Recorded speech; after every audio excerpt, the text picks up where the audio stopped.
At the end of the meeting on Saturday, Pope Francis made a surprise speech. He told them that he would not be making any changes to the final paper.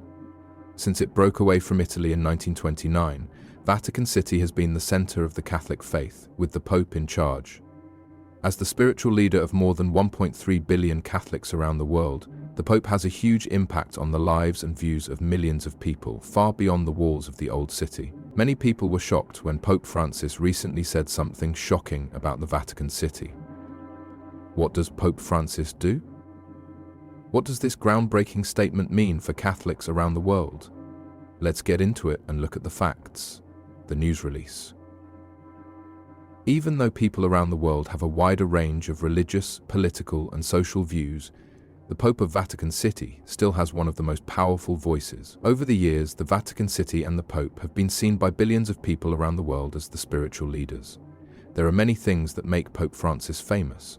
Pope Francis is known for being the first pope from both the Americas and the Southern Hemisphere, as well as for being a revolutionary and forward-thinking leader.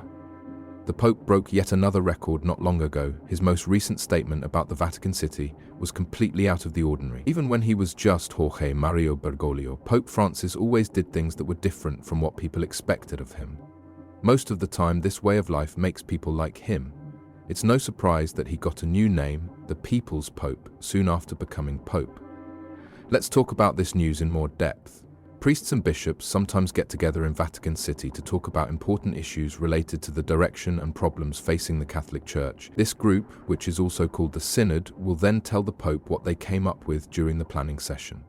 The Pope will then make some changes to the decisions these men were sent to make before they are carried out. Up until now, this is how things have always been done.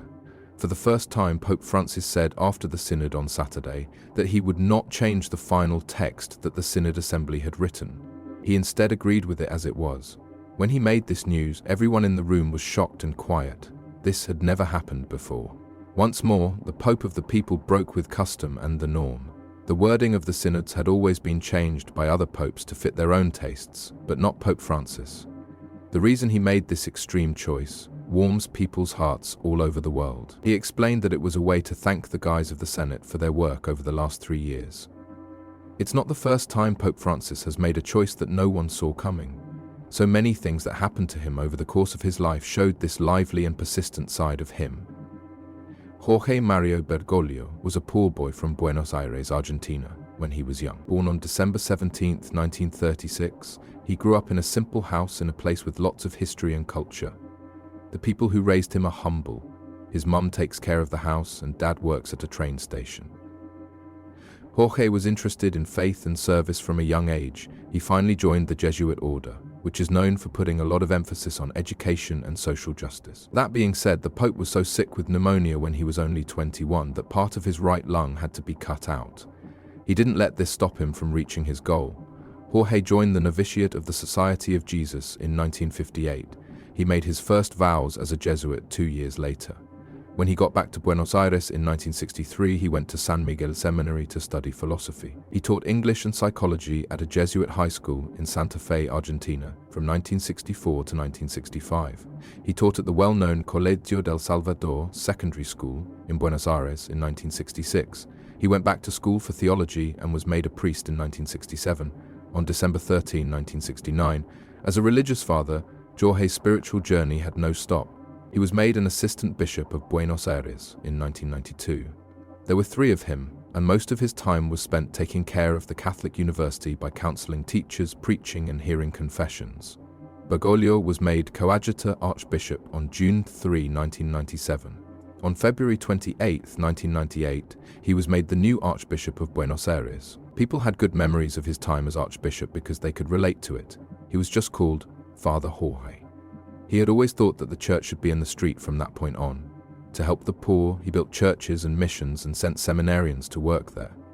Bishop Bergoglio was made a cardinal in 2001, and later that same year he worked at the Vatican as a member of the Synod of Bishops. Many people were surprised by his choice. He was never put in the lead. Jorge Mario Bergoglio was the Archbishop of Argentina's Buenos Aires. In the same year, Cardinal Bergoglio started his 6-year term as leader of the Argentine Bishops' Conference. Finally, Jorge Mario Bergoglio was sworn in as the new Pope of the Catholic Church on March 19, 2013, in St. Peter's Square in Rome, in front of tens of thousands of people celebrating the feast of St. Joseph. Millions of people watched online. The first Mass he led after becoming Pope was one that everyone will remember. St. Peter's Square was full of more than 150,000 people. It was an event for the Church.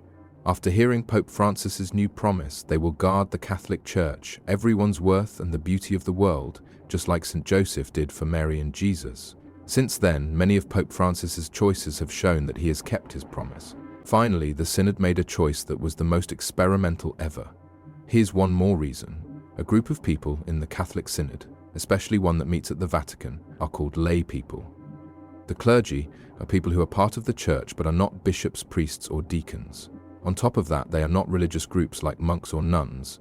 People in this picture are regular Catholics, men and women who are active in the Church and speak for all believers. These lay people haven't been able to vote in the Vatican Synod's business until now.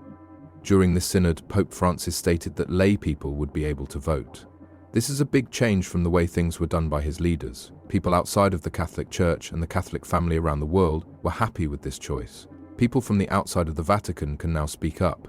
This includes Catholic teachers or theologians, parish leaders or volunteers, and even youth reps. By allowing lay people to be involved, the Pope hopes to include the views of a wider group of people in the decision-making process.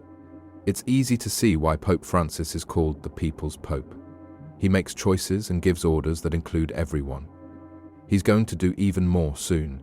He is making new plans, such as the biggest survey of baptized Catholics in history, which will give millions of people a chance to help set church goals. His whole personality is shown by the name he chose for himself as Pope, Francis. Most of the time, popes don't pick names that have already been used by other popes. Many people were shocked when Pope Francis picked his name, but the reason he gave shocked them even more. Saint Francis of Assisi is very important to Pope Francis, so he picked his name after him. While he was alive, Saint Francis worked hard to help the poor. He lived by the ideals of simplicity, humility, and service. This was also the path Pope Francis wanted to take. He wants to lead a church that stands with those who are on the outside and fights for a world based on care and kindness. The shocking Vatican Synod declaration is not all that it seems to be. In the Vatican, one of the most talked about topics was the place of women in the Church. For more than 100 years, women have not been allowed to be involved in the government of the Vatican. Some of them were unwritten rules and some were the law. One time when this didn't happen was at the Vatican Council Convention in 1869. At that time, the 9th was Pope. Women were there even though no one thought to invite them. The first meeting of bishops from across the whole Church since the Reformation was this important one. A lot of people were upset back then that no women were publicly invited. But not much changed. When Vatican II began in 1962, it was the same as Vatican I, an all-male, all-clergy meeting. So far, things haven't changed all the time, but they have gotten better. Then, something never seen before happened. When Pope Francis made Sister Nathalie Beckard Under-Secretary to the Council in 2021, she was the first woman to vote at a Vatican meeting. She was also there when the second sitting took place, when bishops and laypeople got together on October 2, 2024. For the first time in hundreds of years, a door opened for Catholic women. When Beckard got her job, she said she hoped the Church would rethink itself in ways that were less dominant. Aside from Beckworth, 53 other women, both religious and non-religious, also attended the meeting. More interestingly, this new addition has led to rumors that a female diaconate might be coming soon. That's not all, though. The Easter holiday has been on 2 different dates for a very long time. One is for the Orthodox Church and one is for the Catholic Church. Easter for Catholics is March 22nd to April 25th, and Easter for Orthodox people is April 4th to May 8th. Sometimes the dates line up perfectly and both Christmas and Easter are celebrated at the same time. One of the 155 points of the Synod is to promote church unity through real actions. For example, Christians of different denominations could celebrate Easter on the same day in 2025. There are several other groundbreaking ideas in the paper. The proposal talks about things like how important it is for Christians, especially seminarians, to get what it calls an integral education.